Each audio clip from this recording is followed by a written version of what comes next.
Hello guys, welcome to EPD education. काहीच Maharashtra SET हा exam दरवर्षी सावित्रीबाई फुले पुणे युनिव्हर्सिटी यांच्यामार्फत कंडक्ट केला जातो. हा एक्झाम देत असताना त्या ठिकाणी आपल्याला दोन प्रकारचे क्रायटेरिया पाहायला भेटतात. फर्स्ट क्रायटेरिया असतो पास संदर्भात आणि सेकंड जो असतो तो असतो क्वालिफाईड संदर्भात. आता अनेक विद्यार्थ्यांना या दोन्ही क्रायटेरियामध्ये कन्फ्युजन आहे, म्हणजे पास आणि क्वालिफाईड यामध्ये नेमकं काय फरक असतो हे या ठिकाणी अनेक विद्यार्थ्यांना क्लिअर माहीत नाही आहे. फ्रेंड, आज आपण या दोनही पॉईंटबद्दल प्रॉपर वेने इन्फॉर्मेशन पाहणार आहोत. त्याचबरोबर जर इन फ्युचर तुम्ही MSCET एक्झाम देणार असाल तर त्या ठिकाणी MSCET एक्झाम क्वालिफाईड होण्यासाठी तुम्ही किती मार्क मिळवले पाहिजे हे देखील आपण या ठिकाणी पाहणार आहोत. म्हणजेच आज आपण MSCET एक्झामबद्दल 3 ते 4 अत्यंत महत्त्वाचे पॉईंट कव्हर करणार आहोत. हे पॉईंट तुम्हाला येणाऱ्या सेट एक्झामसाठी महत्त्वाचे ठरू शकतील. ठीक आहे, तर फ्रेंड, आजचे लेसन पूर्णपणे सुरू करण्यापूर्वी एक छोटीशी इन्फॉर्मेशन.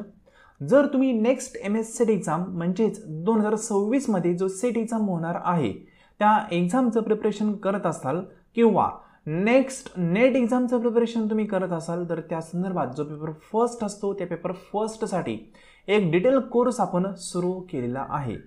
त्या कोर्समध्ये पेपर फर्स्टचा पूर्णपणे सिलेबस तुम्हाला कंप्लीट करून दिला जातो आणि पेपर फर्स्ट संदर्भात पूर्णपणे प्रॅक्टिस करून घेतली जाते. अदर कुठलाही स्टडी तुम्हाला करण्याची गरज पडत नाही. फुल अँड फायनल पेपर फर्स्टच्या कोर्समार्फत तुम्ही खूप चांगला स्कोअर करू शकता. ठीक आहे, जो आपला आत्ताचा 2025चा एक्झाम झालेला आहे त्या एक्झामिनेशनमध्ये अनेक विद्यार्थ्यांनी खूप चांगला स्कोअर पेपर फर्स्टमध्ये केलेला आहे. 92, 90, 88 पर्यंत स्कोअर विद्यार्थ्यांनी पेपर फर्स्टमध्ये केलेला आहे. पेपर फर्स्टमध्ये इतका जर स्कोअर तुम्हाला करता आला तर डेफिनेटली तुमचं पेपर सेकंडचं बर्डन कमी होऊन जातं आणि एक्झाम तुम्ही क्लिअर करू शकता. कारण पेपर फर्स्टमध्ये स्कोअर करण्यासाठी खूप जास्त स्कोप असतो. अनेक पॉईंट इझी असतात, फक्त ते प्रॉपर वेने आपण अंडरस्टँड करून घेतले पाहिजे, समजून घेतले पाहिजे. तर फ्रेंड, या कोर्समार्फत तुमच्या सर्व कन्सेप्ट प्रॉपर वेने क्लिअर होतात आणि डेफिनेटली तुम्हाला एक चांगला स्कोअर करता येतो. यावर्षी आपले खूप सारे विद्यार्थी MSCET एक्झाममध्ये क्वालिफाय झालेले आहेत. सर्वांचे रिझल्ट आपण आपल्या टेलिग्राम चॅनलला ऑलरेडी शेअर केलेले आहेत. जवळपास 500हून अधिक विद्यार्थी या ठिकाणी क्लिअर झालेले आहेत. ठीक आहे, 130 पानांची एक PDF तुम्हाला मी प्रोव्हाइड केली होती मागच्या लेसनमध्ये. त्या 130 पेजेसमध्ये अनेक विद्यार्थ्यांची फीडबॅक मी तुमच्यासोबत शेअर केलेले आहेत. तर इतका रिझल्ट जर MSCET एक्झामचा यावर्षी आपल्याला पाहायला भेटलेला आहे. ठीक आहे, अनेक विद्यार्थ्यांना खूप चांगल्या मार्कांनी क्वालिफिकेशन भेटलेलं आहे. ठीक आहे, सो फ्रेंड, या कोर्स संदर्भात तुम्हाला पूर्णपणे इन्फॉर्मेशन हवी असेल तर तुम्ही आपल्या व्हॉट्सअप नंबरला मेसेज करू शकता. व्हॉट्सअपला मेसेज केल्यानंतर तुम्हाला कोर्स संदर्भात पूर्णपणे माहिती प्रोव्हाइड केली जाईल. फीज पेमेंट करण्यासाठी ज्यांची परिस्थिती नाही आहे त्यांना इन्स्टॉलमेंट फॅसिलिटी देखील अवेलेबल आहे. हा आपला व्हॉट्सअप नंबर आहे 90 11 36 20 82. यावर तुम्ही मेसेज करून कोर्स संदर्भात इन्फॉर्मेशन पाहू शकता. त्यानंतर योग्य वाटलं तर तुम्ही कोर्स जॉईन करू शकता. फक्त व्हॉट्सअप नंबर आहे, यावर मेसेज करा, इन्फॉर्मेशन पहा, त्यानंतर योग्य वाटलं तर तुम्ही इनरोल होऊ शकता. ठीक आहे, तर फ्रेंड, आज आपण सर्वात प्रथम पास आणि क्वालिफाईड यामध्ये नेमकं काय फरक आहे तो फरक आपण समजून घेऊया आणि MSCET डिपार्टमेंटने पास आणि क्वालिफाईड हा क्रायटेरिया का ठेवला होता हे देखील समजून घेऊया. म्हणजे हा क्रायटेरिया त्यांनी का मांडलेला आहे हे पण तुम्हाला कळायला पाहिजे. ठीक आहे ना. आता जर तुम्ही त्यांचं प्रॉस्पेक्ट पाहिलं तर प्रॉस्पेक्टमध्ये त्यांनी त्यांच्या क्रायटेरियाबद्दल पूर्णपणे गोष्टी मेन्शन केलेल्या आहेत. या प्रॉस्पेक्टमध्ये जर तुम्ही खाली स्क्रोल डाऊन केले तर सर्वात प्रथम आपल्याला इलिजिबिलिटी पाहायला भेटते. या ठिकाणी त्यांनी असं सांगितलंय तुम्हाला ग्रॅज्युएशन लेवलला किती मार्क आहेत ते महत्त्वाचे नाही आहेत. तुमच्या PGच्या लेवलला म्हणजे पोस्ट ग्रॅज्युएशनला जर तुमची ओपन कॅटेगरी असेल तर तुम्हाला 55% त्या ठिकाणी रिक्वायर्ड आहेत. जर तुम्ही कॅटेगरीमध्ये असाल तर त्या ठिकाणी तुम्हाला 50% PGला रिक्वायर्ड आहेत. सिंपल. या ठिकाणी तुम्हाला 54.99 असे जरी मार्क असतील तरी ते कन्सिडर केले जात नाही. 55 किंवा त्याहून अधिक पाहिजे ओपन कॅटेगरी असेल तर, आणि अदर कुठलीही कॅटेगरी असेल तर त्या विद्यार्थ्यांना 50% या ठिकाणी रिक्वायर्ड आहेत. ठीक आहे, ओपनशी निगडीत सर्व कॅटेगरी यामध्ये येतात. बाकी ST NT ठीक आहे या सर्व कॅटेगरींना 50%ची रिक्वायरमेंट आहे. म्हणजे हा बेसिक क्रायटेरिया आहे जो तुम्ही फुलफिल केला तर तुम्ही MSCET एक्झाम देऊ शकता. आता त्यानंतर जो क्रायटेरिया पास आणि क्वालिफाय संदर्भात तो 8 नंबरचा आहे. या ठिकाणी काय म्हणले पहा, procedure and criteria for declaration of a result. या ठिकाणी त्यांनी क्लिअर कट सांगितलंय ओव्हरऑल जे विद्यार्थी असतात जे एक्झामिनेशनला देतात त्या विद्यार्थ्यांपैकी 6% विद्यार्थी ते क्वालिफाय करतात. सिंपल. मग या ठिकाणी जो क्वालिफाईंग स्लॉट असेल किंवा मिनिमम 6% विद्यार्थी ते क्वालिफाय करण्याचा प्रयत्न करतात दरवर्षी. तुम्ही पाहिलं असेल दरवर्षी रिझल्ट हा 6% नॉर्मली डिक्लेअर झालेला असतो, ओव्हरऑल पण आणि कॅटेगरी वाईज पण. सिंपल. त्यानंतर कॅटेगरी वाईज जो रिझल्ट काढला जातो तो ॲज पर रिझर्वेशन पॉलिसीनुसार काढला जातो. हा पॉईंट पण जास्त काय महत्त्वाचा नाही आहे, ते वर्किंग तुमच्या एंडचं नाही आहे, ठीक आहे, युनिव्हर्सिटीच्या एंडचं आहे, ते सोडून द्या. आपल्याला जे समजून घ्यायचं आहे ना ते आपल्या एंडचा पॉईंट म्हणजे या ठिकाणी पासिंग आणि क्वालिफायचा क्रायटेरिया. तर फ्रेंड हा जो चार्ट आहे हा तुम्ही अनेकवेळेस पाहिला असेल, पण या ठिकाणी काय म्हणलंय ते तुम्हाला समजलं नसेल किंवा त्या संदर्भात अनेक विद्यार्थ्यांचं कन्फ्युजन असू शकतं. अनेक विद्यार्थ्यांच्या कमेंट आल्या त्या म्हणून आपण या ठिकाणी संदर्भात पुन्हा एकदा नव्याने व्हिडिओ बनवत आहोत. या ठिकाणी पेपर फर्स्ट आणि पेपर सेकंड हे दोन्ही पेपर मिळून हा क्रायटेरिया आहे, हा पॉईंट लक्षात ठेवायचा. रिपीट करल, सर्वात पहिले म्हणजे 2018 आधी, कधी 2018 आधी पेपर फर्स्टला पासिंग वेगळं होतं, पेपर सेकंडला पासिंग वेगळं होतं. पण 2018 नंतर त्यांनी काय केलं, दोन्ही पण पेपर मिळून पासिंग ठेवलेलं आहे, सेपरेट पासिंग नाही आहे. Clear cut. या ठिकाणी जर तुमची कॅटेगरी ओपन, EWS किंवा जनरल असेल तर त्या ठिकाणी पेपर फर्स्ट ॲज वेल ॲज सेकंड मिळून तुम्ही मिनिमम 40% मिळवले पाहिजे. म्हणजेच काय, तुम्ही 120 मार्क मिळवले पाहिजे. त्यानंतर तुम्ही अदर कुठल्याही कॅटेगरीचे असाल तर त्या ठिकाणी तुम्ही दोन्ही पेपर मिळून मिनिमम 35% मिळवले पाहिजे. म्हणजेच या ठिकाणी 105 मार्क तुम्ही मिळवले पाहिजे. सिंपल. आता या ठिकाणी हा पॉईंट क्लिअर झाला. तुम्हाला मिनिमम इतके मार्क मिळवायचेच आहेत. हे मार्क तुम्ही मिळवले तर या ठिकाणी तुम्ही काय होता, सिक्युअर्ड होता, म्हणजेच तुम्ही फक्त पास होताय. पास झाल्याने काय होतं ते तुम्हाला मी फ्युचरमध्ये सांगणार आहे याच व्हिडिओमध्ये, डोंट वरी. पूर्ण व्हिडिओ पहा, डाऊट क्लिअर होईल. मधूनच व्हिडिओ कट करून तुम्ही कमेंट करत असाल तर चुकी करताय. ठीक आहे, व्हिडिओ पूर्ण पहा, नंतर तुमचा डाऊट राहिला तर डेफिनेटली कमेंट बॉक्समध्ये कमेंट करू शकता. फर्स्ट पॉईंट कळाला. या ठिकाणी जर तुम्ही ओपन कॅटेगरीमध्ये असाल तर या ठिकाणी तुम्हाला दोन्ही पेपर मिळून, सिंगल नाही, दोन्ही पेपर मिळून 40%, कॅटेगरी असेल तर दोन्ही पेपर मिळून 35% पाडायचे आहेत. इतके मार्क तुम्ही पाडले तर तुम्ही काय झाले, पास झाले. आता पासला काय व्हॅल्यू आहे का, 0% व्हॅल्यू आहे. पण या पास शिवाय आपण क्वालिफिकेशनमध्ये किंवा क्वालिफाईडच्या स्लॉटमध्ये येत नाही. मग कशा पद्धतीने वर्किंग होतं ते तुम्हाला सांगतो. तरी पहा, फॉर एक्झाम्पल यावर्षी 1000 विद्यार्थ्यांनी काय केलं, ते फॉर्म भरले होते. किती, 1000 विद्यार्थ्यांनी. त्यापैकी आपण असं अजूम करू की 700 विद्यार्थ्यांनी एक्झाम दिला, म्हणजेच काय 300 विद्यार्थी हे ॲबसेंट होते. क्लिअर कट एक्झाम्पल प्रॉपरली सांगतोय, समजून घ्या, शांत लोकांनी समजून घ्या. ठीक आहे. 1000 विद्यार्थ्यांनी काय केलं, ते फॉर्म भरले होते. हे फॉर्म भरणारे विद्यार्थी 700 विद्यार्थ्यांनी अपेअर होते, म्हणजे एक्झामला बसले होते, एक्झामिनेशन दिला.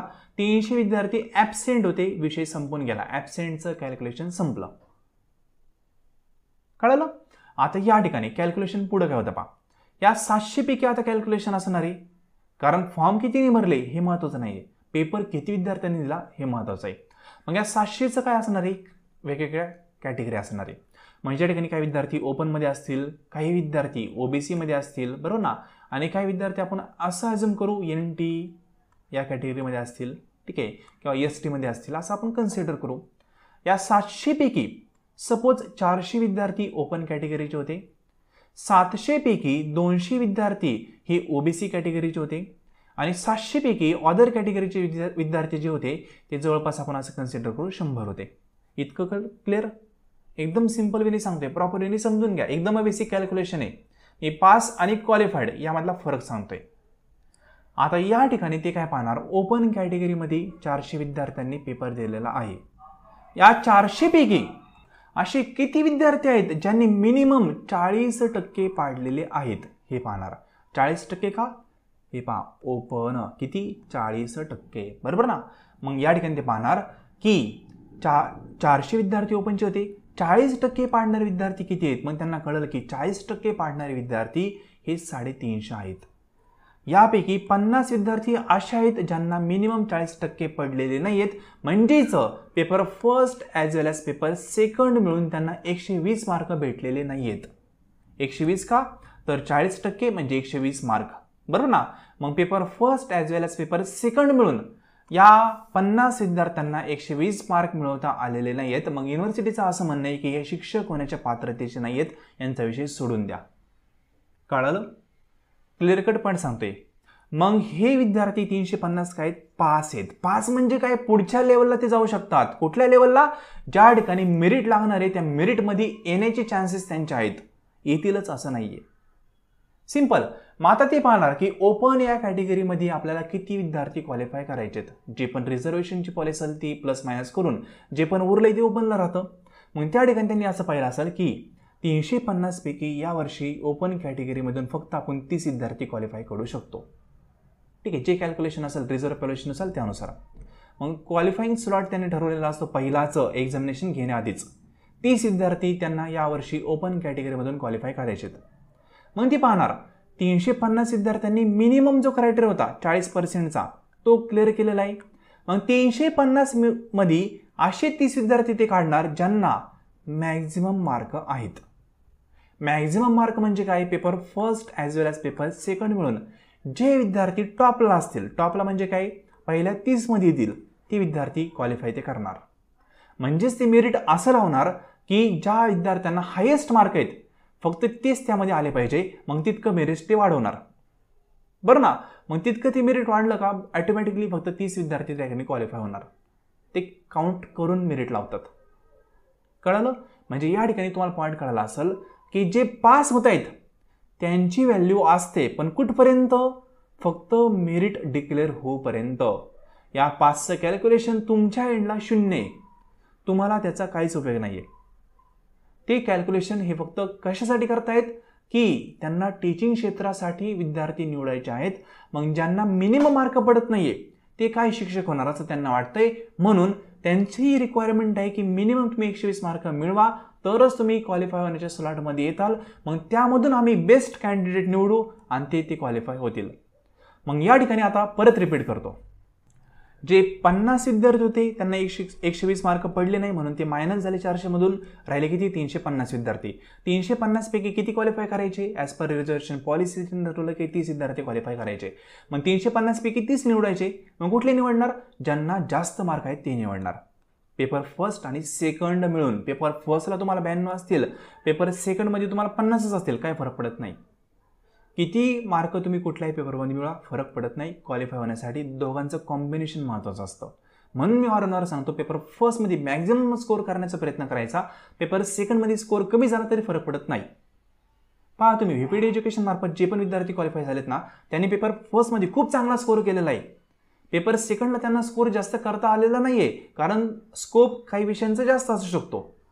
अनेक विद्यार्थ्यांना पेपर सेकंडमध्ये स्कोअर करता येत नाही, पण पेपर फर्स्टमध्ये त्यांनी स्कोअर जास्त केलेला असतो. पेपर सेकंडमध्ये थोडाफार स्कोअर झाला तरी पण ते कंबाईन मार्कांनी क्वालिफाय होऊन जातात. मग या ठिकाणी 30 विद्यार्थी क्वालिफाय झाले. आता तुमचा प्रश्न असेल की क्वालिफाय म्हणजे काय आम्हाला कळालं, पण पास झालेल्या विद्यार्थ्यांचं काय? तर फ्रेंड या ठिकाणी 50 विद्यार्थ्यांचं काहीच नाही, ते तर संपले. मग राहिले 350. हे तर पास होते. म्हणजेच काय? 350 मायनस 30. बरोबर ना? मग या ठिकाणी 320 विद्यार्थी बाकी राहिले, 30च क्वालिफाय झाले. मग या 320 विद्यार्थ्यांचं काय? कळलं ना? 30 आपण क्वालिफाय केले 350 पैकी. मग राहिले किती? 320. हे 320 विद्यार्थ्यांची व्हॅल्यू 0. ही फक्त कॅल्क्युलेशनसाठी बॅक एंडची प्रोसेस आहे. पास हा क्रायटेरिया कुठल्या युनिव्हर्सिटीमध्ये कुठलाच नसतो, हे समजून घ्या. सेट आणि नेट बाबतीत पासची व्हॅल्यू 0. अनेक विद्यार्थी म्हणतात की सर मी पास आहे, मग मी XYZ युनिव्हर्सिटीमध्ये इंटरव्ह्यू देऊ शकतो का? माझं कुठल्या कॉलेजमध्ये सिलेक्शन होऊ शकतं का? नो. पासिंगला व्हॅल्यू 0 असते. मग आता तुम्हाला प्रश्न पडला असेल, पासिंगचा क्रायटेरिया त्यांनी ठेवलाच का? डायरेक्टली 400 पैकी जे टॉप आहेत तेच का नाही निवडले? तर पूर्वी होत काय होतं ते समजून घ्या. हे क्रायटेरिया आता डिसाईड केलेले नाहीत, थोडीशी पूर्वी म्हणजे जुने क्रायटेरिया आहेत. पूर्वी काय व्हायचं, नेट आणि सेट देणारे विद्यार्थी कमी होते तुलनेने. ठीक आहे. आणि त्या ठिकाणी होत काय होतं, विद्यार्थ्यांना जास्त मार्क पडत नव्हते. म्हणजे काही कॅटेगरी अशा असायच्या की त्या कॅटेगरीमधून विद्यार्थी बसायचे 50-60 विद्यार्थी. आणि स्लॉट जो असायचा ना तो पण भरपूर असायचा पूर्वी. म्हणजे पूर्वी फक्त तुम्ही क्वालिफाय होण्याची युनिव्हर्सिटी वाट पाहत होत्या. लगेच तुम्हाला जॉब होता. अशा पद्धतीने त्या ठिकाणी पूर्वी चालायची गोष्टी. ठीक आहे. मग त्या ठिकाणी एखाद्या कॅटेगरीचे विद्यार्थी एमएस सेट एक्झाम देणारे 50 आणि 60 असायचे आणि वॅकन्सी असायच्या 100-200. म्हणजे क्वालिफाय होणारे विद्यार्थी कमी होते पूर्वी आणि वॅकन्सी खूप जास्त होत्या. त्यामुळे काय व्हायचं, आता 50-60 विद्यार्थी एमएस सेट एक्झाम देत आहेत. मग काय विद्यार्थ्यांना मार्क पडायचे 80 दोन्ही पेपर मिळून, काय विद्यार्थ्यांना मार्क पडायचे 110. मग 80 आणि 110 मार्क पडले तर त्या विद्यार्थ्यांना ॲज अ क्वालिफाय म्हणून ते ट्रीट करणार आहे का? नाही करू शकत. आता जर नियम पाहिला तर वॅकन्सी जास्त आहेत. ॲक्च्युली ज्यांनी एक्झाम दिला त्या सर्वांनाच क्वालिफाय त्यांनी करायला पाहिजे. पण पॉईंट काय, इतके मार्क मिळून जर तुम्हाला क्वालिफाय ॲज अ ट्रीट केलं तर तुम्ही विद्यार्थ्यांना काय शिकवणार? बरं ना. मग त्या ठिकाणी त्यांनी काय केलं, क्रायटेरिया मांडला. म्हणजे कमीत कमी तुम्ही 120 मार्क तरी मिळवा ना, तर तुम्ही ॲज अ शिक्षक होऊ शकता. तुम्हाला थोडंफार नॉलेज आहे असं ट्रीट होईल. मग त्या ठिकाणी ज्या विद्यार्थ्यांना 120 पेक्षा जास्त मार्क पडायचे त्यांना क्वालिफाय म्हणून ट्रीट करून टाकायचे. काही कॅटेगरीमध्ये म्हणतोय मी, ज्या ठिकाणी विद्यार्थी एक्झामलाच उतरत नव्हते. मग त्यावेळेस त्यांनी म्हणलं की 120 मार्क तरी मिळाले पाहिजे. ठीक आहे, वॅकन्सी तुमच्या कॅटेगरीमध्ये खूप आहेत, पण तुम्हाला मार्क मिनिमम तरी मिळवा तुम्ही, तर ॲज अ शिक्षक म्हणून आम्ही तुम्हाला घेऊ शकतो. म्हणून तो क्रायटेरिया पूर्वी काढलेला आहे. ॲक्च्युली या क्रायटेरियाचं वर्किंग आत्ता जास्त काही नाही आहे. आत्ता सर्वांनाच 120 पेक्षा जास्त मार्क मिळतात. बरं ना. पूर्वी अशा गोष्टी होत होत्या म्हणून तो क्रायटेरिया त्या ठिकाणी होता. आत्ता पण तो क्रायटेरिया ॲज इट इज चालू आहे पूर्वीपासून.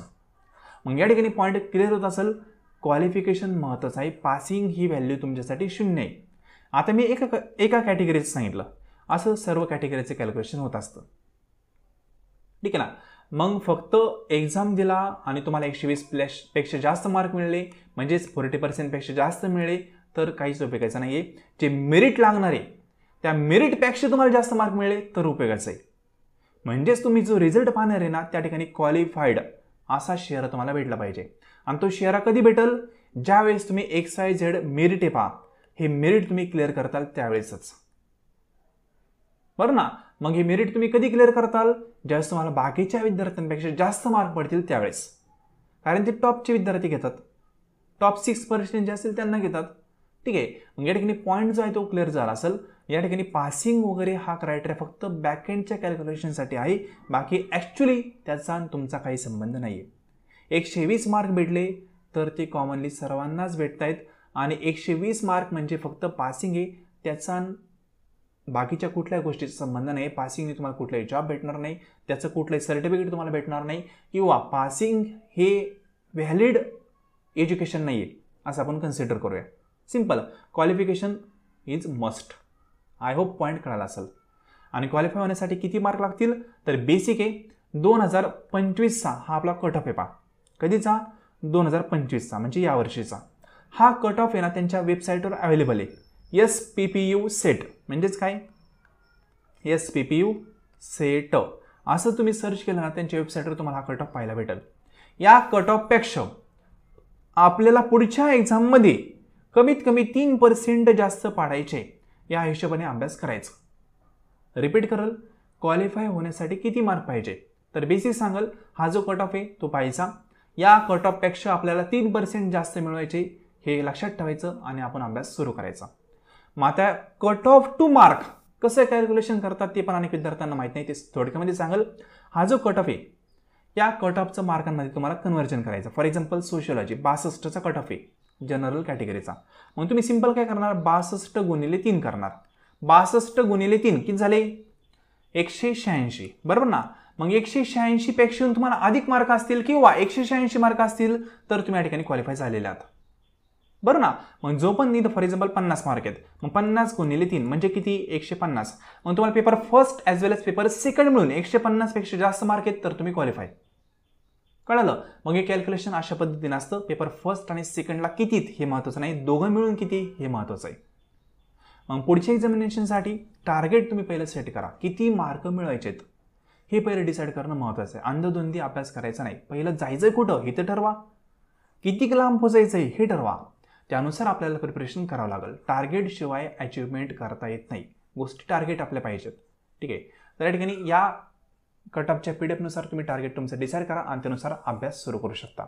पेपर फर्स्टमध्ये तुम्ही मॅक्झिमम स्कोअर करण्यासाठी आपला कोर्स ट्राय करू शकता. डेफिनेटली तुमचा चांगला स्कोअर पेपर फर्स्टमधला वाढू शकतो. हे आम्ही म्हणत नाही, आमचे विद्यार्थीच म्हणत आहेत. ठीक आहे, तुम्ही अनेक विद्यार्थ्यांचा जो रिझल्ट आहे तो पाहिला असेल. खूप साऱ्या विद्यार्थ्यांना पेपर फर्स्टमध्ये 86पेक्षाही जास्त मार्क भेटलेले आहेत. आणि इतका स्कोअर जर पेपर फर्स्टमध्ये तुम्हाला भेटत असेल तर तुम्ही डेफिनेटली MSCET एक्झाम क्वालिफाय करू शकता. ठीक आहे, आय होप पॉईंट जो आहे तो क्लिअर झाला असेल. रिपीट कराल तरी कमेंट येतीलच, कारण काही विद्यार्थ्यांच्या पासिंग हे काही नसतं, सोडून द्या. बरोबर ना? तुम्हाला काय करायचं आहे, या कट ऑफपेक्षाही जास्त मार्क मिळवायचे तर तुम्ही क्वालिफाय होणार, इतकंच लक्षात ठेवायचं. बाकी सगळं सोडून द्या. हा जो कट ऑफ आहे ना, यापेक्षा आपल्याला जास्त मार्क मिळवायचे टार्गेट ठेवायचं. सिम्पल, इतकंच लक्षात ठेवायचं. तर फ्रेंड, आय होप इन्फॉर्मेशन काय ती कळायला असेल. कोर्स वगैरे जॉईन करायचं असेल त्या नंबरला मेसेज करून तुम्ही इन्फॉर्मेशन मिळवू शकता. ऑथोराईज आपला नंबर आहे. आणि जे विद्यार्थी कॉमर्स बॅकग्राऊंडचे आहेत त्या विद्यार्थ्यांसाठी देखील सेपरेट कोर्स अवेलेबल आहे. त्यांनी कॉमर्स कोर्स म्हणून मेसेज करा. बाकी पेपर फर्स्टमध्ये आपण खूप एक्सपर्टाईज वेने गोष्टी प्रोव्हाइड करतो, प्रॅक्टिससाठी मटेरियल प्रोव्हाइड करतो.